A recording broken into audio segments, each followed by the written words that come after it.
he was somebody who was at the frontier of many technologies, and there's reasons that he took that interest. But it was such that the U.S. government was soliciting him, and it wasn't just Treasury Department. He was meeting with senior CIA officials who were involved in the nuclear talks with Iran at that time. And he was basically his sex crimes and his convictions were not really seen by anybody, as far as we can tell, as an impediment. He was just viewed as a very powerful, influential figure whom the government itself was relying on for various things. You know, I can't.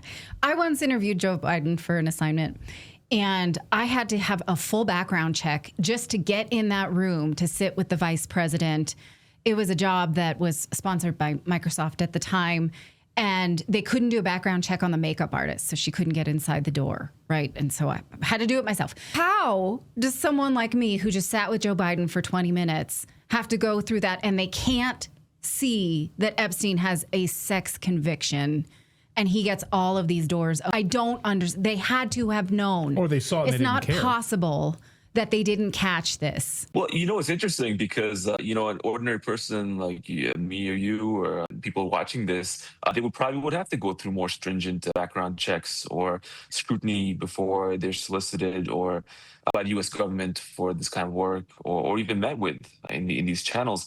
It seems that Epstein's influence and power and networks were such that he could supersede these normal checks and balances. And people viewed the benefit of association with him as overriding any concerns they may or may not have had with his personal behavior, which really were quite well known even beyond his conviction. So in this situation, it's very interesting because a lot of our reporting in this story is based on publicly available documents, which are released as part of the Epstein's estate, but also as part of the government disclosures regarding the Epstein files. But there hasn't really been much coverage of this. There's been tremendous coverage, rightly so, of his sex crimes and his associations with powerful people in some cases, but not about his political and intelligence activities, his contacts with senior intelligence officials in the U.S. and Israel and other countries, and also something we've been covering quite a bit, his contacts with people who are at the cutting edge of frontier development of certain technologies, including biotechnology, human modification, cryptocurrency, and artificial intelligence. He was somebody who was plugged into those networks, funding many of these scientists as well, too.